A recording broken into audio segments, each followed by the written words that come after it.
This is the Collaboration Dynamics Podcast, helping you work together better, with Judy Reese, X-Ray listener, best-selling author, international virtual collaboration trainer, and master of metaphor. Hear more at xraylistening.com.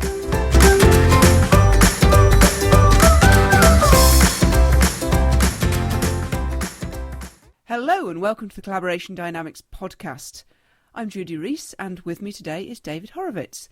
Hello, David. Would you like to introduce yourself and what you're up to? Absolutely. Thanks, Judy, so much for having me on this podcast. It's a real pleasure to be talking to you and everyone who's listening today. So, as Judy said, my name is David Horowitz. I am the CEO and co-founder of a company called Retrium, and we make software that enables teams to run effective retrospectives. In essence, if you're not in the agile software development world, it's a methodology by which teams can achieve continuous improvement. It's an introspective meeting, and we make software that makes them more effective. My background, just in 30 seconds, is I'm what I like to call a, in quotes, recovering software developer. And I say that because I was, as a programmer and as a tech lead, working with software developers and actually doing coding for many, many years, but quickly discovered that my real value add was not so much in the technical aspects of coding, but in the people aspects of coding. And so I kind of shifted gears a bit and focused more on how can teams try to perform at a higher level. And that's, in a nutshell, how we came up with Retrium and where I am today. Oh, there's so much in what you just said. I want to follow that metaphor of a recovering software developer. Sure. What kind of collaborations do you get involved in? Yeah, so it's changed over time, going back to the shift in my life professionally also. So I used to work for a big bureaucracy, I'll leave it nameless here, that was a big international bank that was trying to shift away from a traditional style of software development called waterfall, very top-down, very upfront planning heavy, towards a more agile, more flexible model of software development. And the problem in that organization was that while there was a directive from the top to become more agile and more flexible, the culture of the institution was quite the opposite. And so the collaboration there was, I should actually change the word collaboration to maybe lack of collaboration, because it was so hard to work together since the rewards and the incentives in place were really to protect your turf. Mm-hmm. Even though the information coming from the top and the direction coming from the top was, hey, respond to change, work together, and there was a disconnect there. So it was really a lack of collaboration that I'm coming from. And the company that I founded, Retrium, is focused on fixing that problem. So I'm working in a team of 2 today, and we're distributed, so we don't have an office. Mm-hmm. And yet, despite the fact that we don't see each other face to face, we are highly collaborative and at the same time highly autonomous. And so I'd love to touch on how those interplay together a bit during the course of the podcast. So highly collaborative and also highly autonomous. Yes. And just to get a sense of the thing, whereabouts are you and whereabouts is your colleague? Geographically? Mm-hmm. Yes, so I'm in the Washington, D.C. area. And I have, a house and a family, and so I'm very settled here. And my co-founder is quite the opposite. So he is a single guy, and he goes wherever he wants to go. So sometimes he works from the beach. Sometimes he goes to his family's farm. He's planning on going to Mexico later this year. So it just depends. And that's very liberating for him. And it works well for both of us because we're happy with where we are in our lives and don't have to move to a particular city to work together. Interesting. So he's one of these digital nomads. Digital nomad, yeah, the up-and-coming digital nomad movement, yes. and you sound like you're more like me. I'm a digital stay-at-home. One of the great things about virtual working for me is, it means I don't have to travel.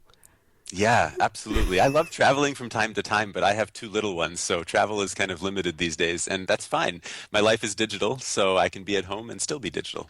Mm-hmm. So you and your colleague are both highly collaborative and highly autonomous.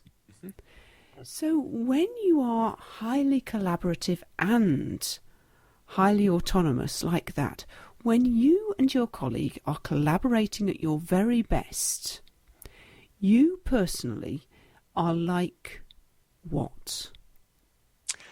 I love this question. You're putting me on my toes here, Judy. So I think the best way of describing what I'm like is to think of a high functioning, highly performing basketball team. Hmm.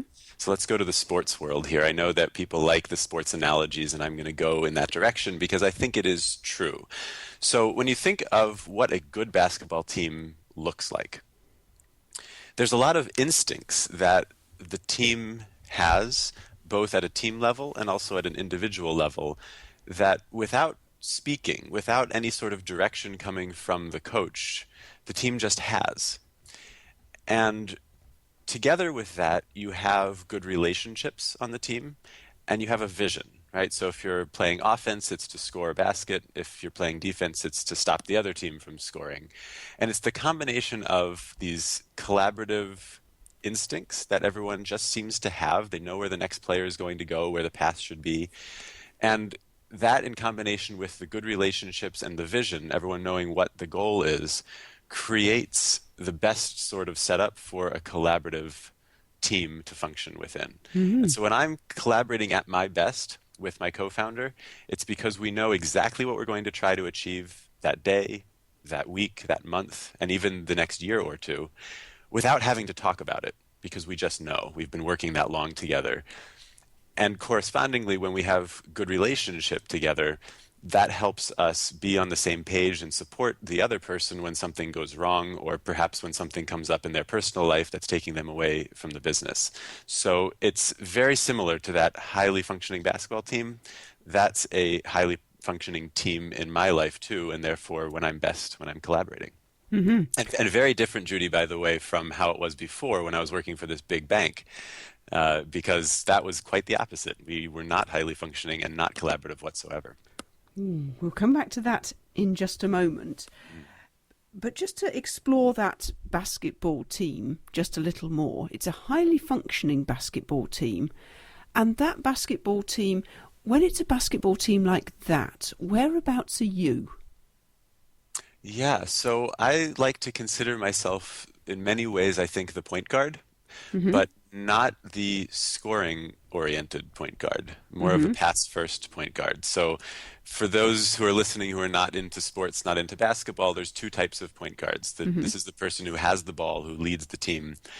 A scoring first point guard is someone whose goal it is most of the time to try to score the points for the team that makes the team win. Hmm. Whereas a pass first point guard is somebody who is more distributing the basketball to others and trying to make the other people on his team score the baskets and put them in the best situations so that they can achieve the goal, which is to score points. So Hmm. there's two different types of point guards. Neither one is better than the other. They're both very good. They're both fine depending on the goal of the team. But I like to think of myself as the latter, more of a Hmm. pass first point guard, where, okay, we have a vision, we know what we're trying to achieve, and how can we put the other people on the team in the best spots to enable them to achieve their potential and reach their goal. And just to So that's check where I that, like to think of myself. just to check that I'm hearing this correctly, because I'm amongst the people who know nothing about basketball, it's a pass first point guard. Yeah. So Someone, who yeah, passes first exactly. Rather rather than than tries to immediately score trying to first. score. Yeah, absolutely.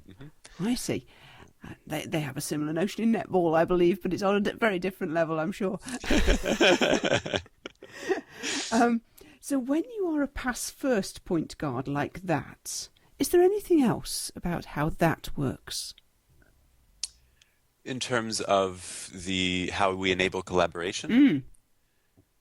yeah, so that I mean that to me, if you're a pass first point guard, then your goal is to not take the credit yourself Hmm. when things go well, but instead to ensure that your teammates are the ones who are the people actually achieving the goal in the end. And your job is just to put them in the position that they can most likely be able to achieve those goals. So in my life professionally as well as my life personally, what I try to do, and just like the best of us, we fail from time to time, of course, many times we fail, but what I try to do is make sure that I am doing what I can do to the best of my ability, but not doing more than I have to do to get the job done. Hmm. In other words, I only want to do what others can't do or perhaps aren't as good at doing as I am. The rest, I want to make sure that I am enabling others to perform to their best of their ability, such that they can get the credit for all of the things that are going right with the company or in your personal life. That I think you can think of it the same way as well. Collaboration doesn't stop when you leave the office, of course. So that's how I like to think about life. It's how I like to think about my professional world. And in many ways, professional and personal are very much tied together anyhow. So, don't be one person at work and someone else at home. So when you're like that and your job is to put people in a position like that, is there anything else about how that, what kind of position is a kind of position where they're in a position to do their best work? Right. So we have 2 people in the company right now, and my job is much more the customer-focused type of job where I'm talking to our customers, potential customers all day long, making sure that they see the value in retrospectives and making sure that they're getting the value after they've run retrospectives to achieve the continuous improvement that we're targeting. So I'm very much on the customer-focused side. But remember, I'm a recovering software developer. So I have technical skill sets. I can code. My partner is, however, the lead on the coding side. He's the guy who actually builds the software that the company is based on. So you can imagine a situation where if I was a shoot first point guard, someone who tries to score the points rather than a pass first point guard, where I could be stepping on his toes pretty easily, right? Because if I'm trying to solve some technical issue, fix a bug that we have in Retrium, I, as a recovering software developer, probably could do it. Not as well as my co-founder can, but I could probably do it. And if I wanted to get the credit, if I wanted to make sure that I'm the person who fixes everything for the company, I'm the hero, then I would try to fix that before I gave my co-founder an opportunity to fix the problem or to add a feature. So instead, if you take a step back and say, these are our roles, right? I'm the person who's talking to the customers, who's doing the marketing and the sales, making sure that customers achieve the success we're intending for them to achieve. And my co-founder is the one who's doing the coding, despite the fact that I could also do that. Then we have these roles that we understand going into our relationship together.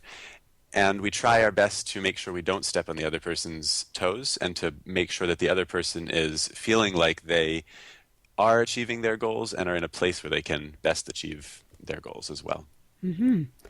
Thank you. And you were saying that that's very unlike how it was back in the bank. Yeah. Could say that 10 times in a row and not get bored of saying it. Yeah. So the setup there was very different. So we had people all over the world who were trying to work together. So similar to us, it was a distributed setup. But there was very much a sense that it's us against them, that it's the people who are in Washington, D.C. working together are a team. And then the people working in India are a team, and the people in Europe are a team. Even though we're all really one big team working on one project, there was no sense of we're in this together at all. So when things went wrong, rather than trying to collectively figure out what we can do to improve the process or improve our relationships, we immediately went to the blame game. And oh, what a terrible, terrible work environment that was. So when I tried as a quasi-agile coach there, as someone who is helping improve process, to implement a regular pattern of running these retrospectives, right? Trying to improve the process in a structured way.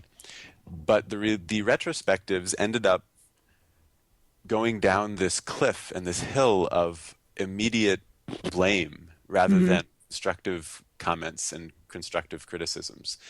And so that didn't help either. And it made me think, hey, if this company has this problem, how many others have this problem too? And that's how Retrium started, right? It was a personal pain point that I had on my last job that I want to fix, not just for myself, but also for everyone else struggling with that type of work setup as well.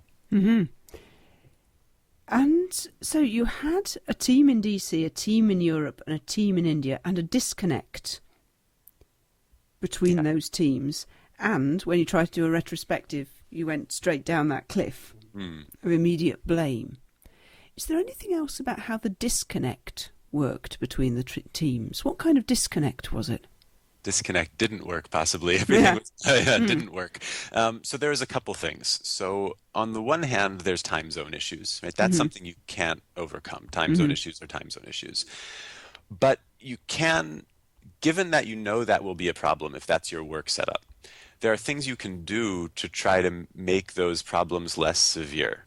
So, for example, rather than always running a meeting at 9 in the morning Washington, D.C. time, forcing people in India to have to work very late at night every single night, you could possibly try to share the pain where you alternate weeks. And so for one week, the people in DC have to wake up early or stay up late, and then the next week, the people in India have to do the same. And that way, you build trust, you build the sense that we're in this together, and no one party has to be the one suffering all the time. So there's the time zone issues. There's also, of course, the cultural issues that people here in DC were, I think, and I'm being very careful with my words here, but I think what we felt like was that we were running the project, and the people in both Europe and India were the ones who had to implement the project. And that to me is a distinction that actually should never exist in a team. That a team is quite simply a team.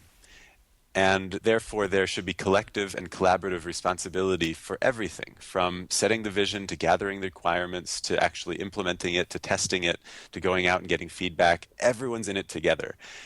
The moment that you start to say, we do this, you do that, and there's no sense of, I can help you when the time comes, if the time comes, then it's so easy to jump off that cliff, not walk down the cliff of blame. And that was the situation we were in. It was, we do the vision, they do the implementation. When things go wrong, that's their fault. Well, maybe we should have looked at ourselves and said, maybe we set the vision wrong, or maybe we weren't clear enough, but that never happened there. That's so interesting, just listening to the two metaphors and comparing and contrasting. So in the bank, you've got this DC running the project, Europe and India implementing the project.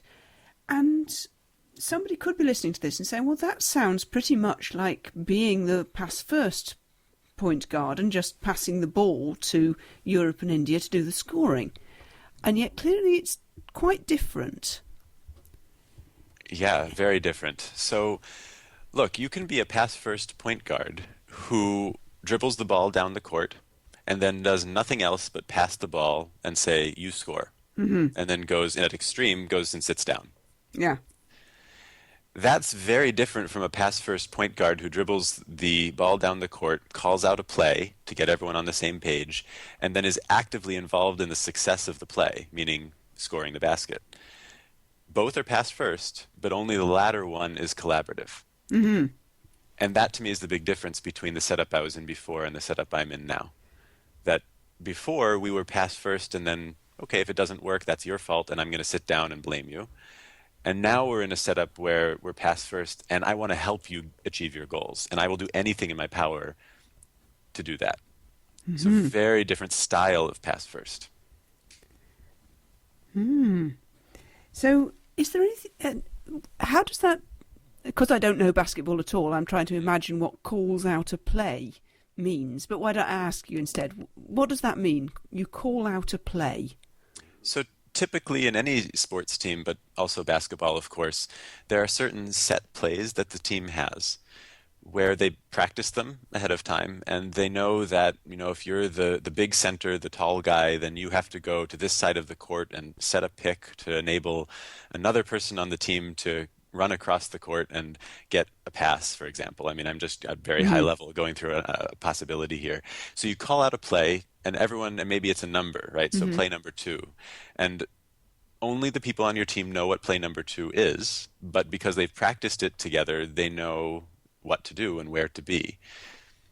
But it's not just calling out the play. To a certain extent, that's setting a vision, right? That's the corollary there. But it's not just setting a play. Teams that are really, really good, so let me back up. I mean, all teams have plays, even the bad ones, right? Yeah. So it's not the case that that's some secret that I've just revealed. Of course, everybody knows in basketball there are plays and teams practice them. So it's not just that. There's also this sense of, in a good, highly functioning basketball team, a sense of, I know what you're going to do next, even if it's not predefined in that play. I know Hmm. where you're going to move on the court because we've been playing together for so long and we have such a good relationship together that instinctually I know what's going to happen next. That is something that is the result of establishing good relationships, establishing trust, and also understanding that we are going to work together to put each other in the best position possible to succeed. And it Hmm. takes time to achieve that on the basketball court, and it takes time to achieve that in your professional life as well. You don't just immediately have trust with somebody, but over time, you get a sense of what they're good at, what they're not good at, what they're going to do next, even if you haven't talked about it ahead of time. So, in many ways, that extends the analogy here that you can be a pass first point guard, call out a play. If that play's not working, then you kind of know what your teammates are going to do next anyway to make sure that this trip down the court is actually going to succeed. Hmm. Interesting. That's particularly interesting for me, of course, because one of the things I do with virtual teams is help them to get to know each other better, understand each other's ways of working, and that kind of thing. Hmm. So speeding up that process of getting the basketball team to know instinctually how each other works. Hmm. So that strikes me as very interesting. Um, and when all that happens, and it's a high-functioning basketball team, and you're calling out the plays and then doing everything in your power to help them achieve the results, then what happens to that cliff of the blame game? Look, if you have good relationships and things don't go well, that's okay. I mean, it's not okay that you failed, right? You don't want to fail. But at the same time, your relationships won't suffer if you go into a setup, whether it's on the basketball court or in your professional life, with the assumption that what you and your teammates have done is to the best of their ability. If that's the assumption, then when you fail, you know you've done the best you can do. So in retrospectives, there's something called the retrospective prime directive, Hmm. which I love. I love this so much, and I wish more teams used the prime directive, even not for retrospectives, just as an assumption going into you as a team. And the prime directive says, and I'll quote it, regardless of what we discover, we understand and truly believe that everyone did the best job they could, given what they knew at the time, their skills and abilities, the resources available, and the situation at hand. I love that as a prime directive. We use it in our teams, or suggest to the teams that are our clients to use that all the time. Because when you enter a retrospective and you're trying to figure out what can we do better next time, presumably because there's something that didn't work in the past, if you go into that meeting with the assumption that everyone did the best they could do, given what they knew, their skills and their abilities and the resources, then it's almost impossible to have a blame game Hmm. because of the assumptions you made going into that meeting. So one of the things that I like to recommend to teams is that, hey, don't just say it once and then move on. At the beginning of whether it's the beginning of a project or the beginning of the retrospective meeting itself, have people actually sign their name underneath that quote. There's something about signing your name that makes you feel more committed to it, and people hesitate to sign if they don't really believe it. So whereas if you just say, "Hey, everyone, repeat after me," people will just go through the motion. There's Hmm. something about signing your name that seems to change how people think about this, and that seems to get teams to a point where they can start to improve their relationships and start to improve the trust that they have in each other, so that these meetings can be more productive and actually help achieve the continuous improvement that we're all after in the first place. Mm, that is a very inspiring idea, and presumably, if people want to find that, they just Google for retrospective prime directive. Absolutely, it'll come up. It's also, if you go to retrospectives.com, Hmm. there's a link there for the Prime Directive. Hmm. Lovely. I mean, lots of people listening to this will not be involved in agile software development, so there are some brilliant ideas here that could be applied in all sorts of different situations. Yeah, Um, that's one of my favorite things about the Agile movement. I mean, there's a lot of teams that try to implement Agile and fail miserably, and there's a lot of teams that try to implement Agile and do a great job. But in either case, you don't have to be a software team to try to implement the Agile best practices. It came out of the software movement. It's not limited to software teams whatsoever. The retrospective and all other meetings in Agile and all other parts of the methodology, but the retrospective in particular, is really just aimed at how can we get better at what we do? And how can we do that in a iterative and incremental and as quick as possible of a fashion? So it's really applicable to teams doing anything anywhere. And I highly recommend when I talk to non-software teams to at least look at the principles behind the Agile movement to make sure that they understand what they are, and if they apply to the team, then to learn a bit more about it. Because it's not just software. It's really not. And of course, the idea of a retrospective, a project review, is already applied very widely outside of the software development movement, and presumably Retrium could be so applied. Absolutely, yeah. We're starting with the software development market simply because we know that market very well, and the Agile methodology is something that a lot of teams are trying to pick up, and so retrospectives are a big thing, so it's a natural fit for us. But ultimately, what we're building is a meeting facilitation tool. The goal of the tool is to keep people engaged in the meeting and feel that they have a voice in the meeting, even if they are not extroverted, even if they're a junior member on the team. We want to make sure that everyone democratically is able to contribute their best ideas, and then vote also on the ideas that resonate the most with them in an anonymous way. So the goal of Retrium is to keep people engaged, bring out the best ideas from everyone in the meeting so that you can have a discussion that leads to true actions and true improvement. And that's a good goal for any team anywhere. And I can, having seen the Retrium tool, I can see that it really it applies some of the ideas that I teach teams to use when I'm talking about communication, where there is lots of visual, there's lots of opportunity for people to write rather than speak, which can help people who aren't working in their native language and all these kind of things. A lovely gadget. Thank you very much. So if people want to contact you, find out more about Retrium and how they might be able to use it, where can they find you? Well, first, the obvious place, retrium.com. It's RETRIUM.com. I am happy to share my email address. It's David, DAVID, @retrium.com. And then lastly, I'm on Twitter, and that's DS_Horowitz, HOROWITZ. And feel free to tweet to me on Twitter, send me an email, or just come to the website. Brilliant. Thank you very much indeed. Thank you, Judy. This has been a lot of fun. I really appreciate it.